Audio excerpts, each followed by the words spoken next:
Bon, on va pas se mentir, ce matin, l'écran est tout rouge et l'ambiance sent un tout petit peu le roussi. On sort d'une semaine spectaculaire, mais pas forcément dans le bon sens du terme.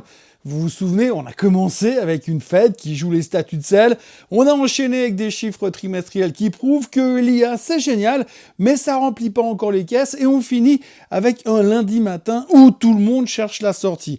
Le coupable idéal ce week-end, eh bien, c'était Kevin Warsh. Après des mois de suspense sur Polymarket, Trump a enfin tranché et Wall Street a réagi par un grand silence. C'est le syndrome du « bon, au moins, c'est pas le pire ». Bienvenue dans ce Morning Bull Live, je suis Thomas Vaillet et nous sommes le 2 février 2026.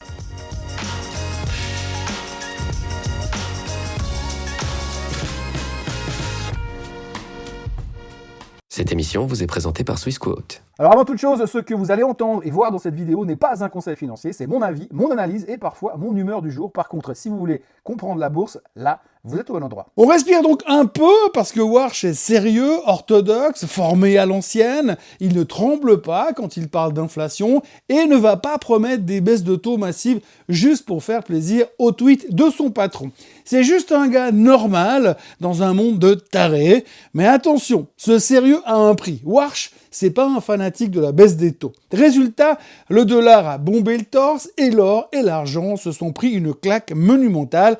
Et là, c'est un petit peu la panique. Le monde entier était acheteur sur l'or et l'argent parce que c'était un coup sûr. Et quand tout le monde veut évacuer l'avion en même temps par une toute petite porte de 80 cm en prenant son trolley et son bagage à main, eh bien ça finit forcément en boucherie. Physique, ETF, options, produits à levier, tout y est passé. L'or se fait déchirer, l'argent pareil, et les mains tremblent un petit peu plus. 7000 milliards de dollars qui ont été effacés en quelques heures. Mais si on continue du côté de Warsh, côté économiste, on salue le CV. Il connaît la machine, il a déjà bossé à la Fed, on sait qu'il va pas appuyer par hasard ou par accident sur le bouton imprimer du pognon, mais la question qui tourne en boucle comme une mauvaise musique d'ascenseur en ce moment, c'est est-ce que c'est vraiment l'homme de Trump ou pas? Et c'est là que ça devient croustillant. Trump veut une Fed qui arrête de lui casser les pieds avec l'inflation, et quand je parle des pieds, c'est pour rester poli. Il veut des taux bas tout de suite et une Fed qui ne lui répond pas, comme Powell l'a fait l'autre jour à la télé, mais une Fed qui obéit. Alors est-ce que Warsh est vraiment cet homme? Historiquement, il n'est pas un fan de l'open bar monétaire, ça on le sait. L'ironie est totale d'ailleurs, puisque Trump pense avoir choisi son gars, mais il se retrouve peut-être avec un Powell bis dissimulé sous un casque de Playmobil. Le message des marchés ce matin est visiblement assez clair, ils ne croient pas à un miracle. Ils savent que les données macro commanderont, pas les tweets. On anticipe une Fed moins bavarde, plus rigoureuse et, désolé pour les optimistes, potentiellement moins accommodante que ce que Trump espère. Le Fed put, cette assurance vie des marchés où on se dit ouais c'est pas grave si ça pète, eh bien la Fed viendra nous sauver. Eh ben ce Fed put n'est plus garanti. Le dollar reste un peu plus roi. Wall Street va devoir faire ce qu'elle déteste le plus.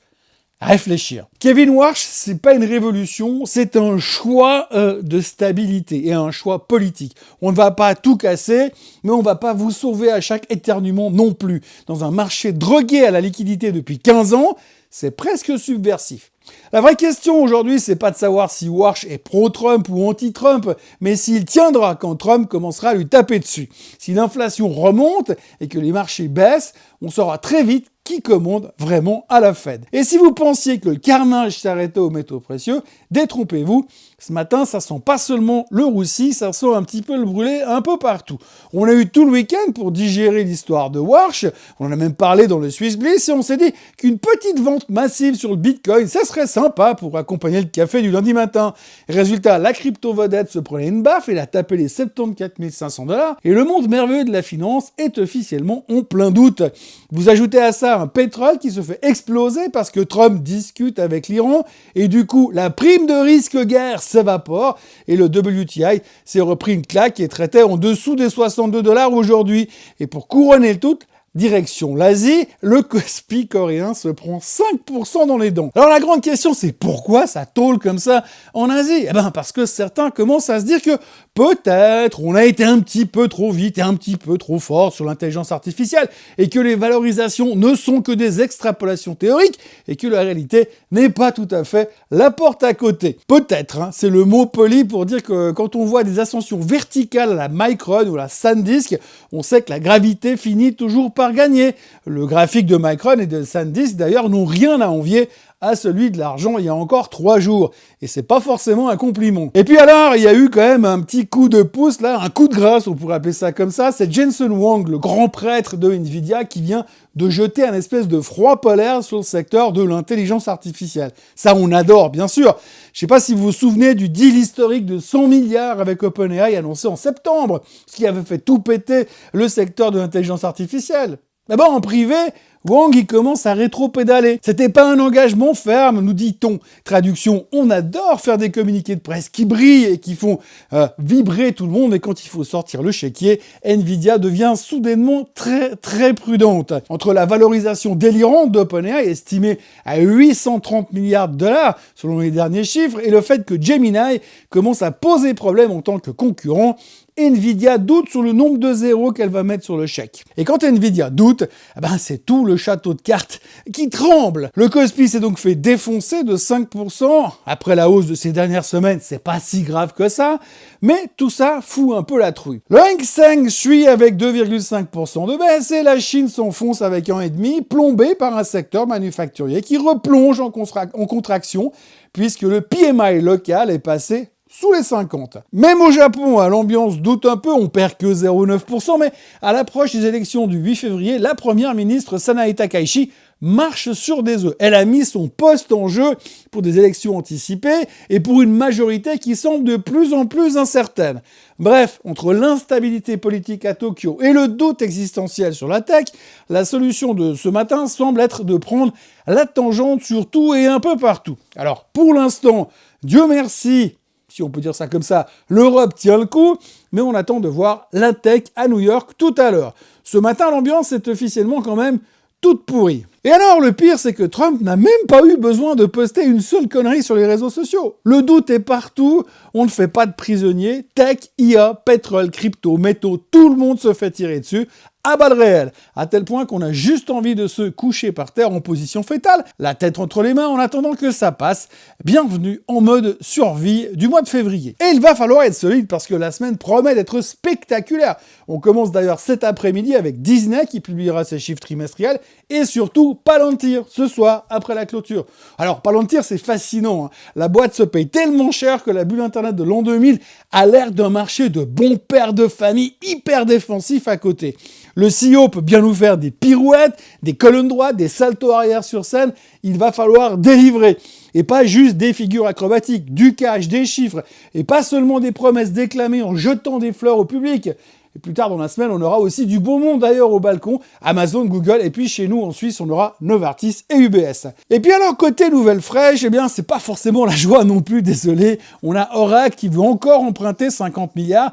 La boîte est déjà surendettée de chez surendetté et commence à flipper sur la rentabilité de l'intelligence artificielle. Et à ce rythme, Larry Ellison va finir par devoir vendre son île. Et puis alors, il y a MicroStrategy ou stratégie pour les intimes. Le business plan de Saylor, c'est un cercle vertueux, vous le connaissez, j'emprunte pour acheter du Bitcoin, et puis une fois que j'ai acheté du Bitcoin, eh ben j'emprunte avec ce Bitcoin pour racheter du Bitcoin. C'est génial quand ça monte, sauf que là, sous les 76 000, la stratégie est officiellement en perte. Dans le rouge, les experts nous disent qu'il n'y a pas de risque de vente forcée. On verra combien de temps le marché adhère à cette version avant de craquer. Ce que je n'espère pas, bien sûr.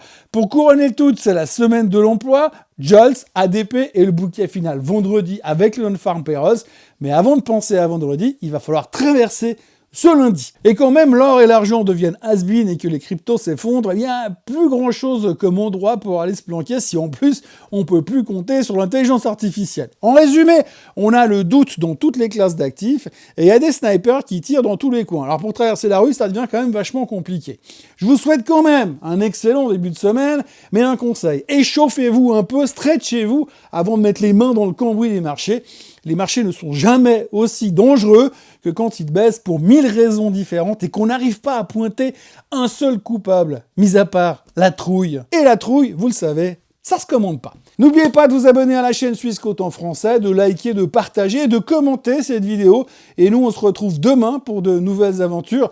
Et à propos de commenter, j'ai lu les commentaires que vous publiez sous les vidéos. C'est vachement sympa. Merci beaucoup. Et puis pour la suite, une chose est sûre, on va pas s'ennuyer cette semaine. À demain. Bye bye. Ce contenu est informatif et éducatif destiné aux personnes connaissant les marchés financiers. Il ne constitue pas un conseil en investissement, juridique ou fiscal. Le trading et l'investissement comportent des risques, notamment la perte de capital. Les CFD et actifs numériques sont volatiles et ne conviennent pas à tous. Swissquote décline toute responsabilité quant à l'exactitude du contenu ou aux pertes liées à son usage. Produits et services disponibles selon la législation en vigueur.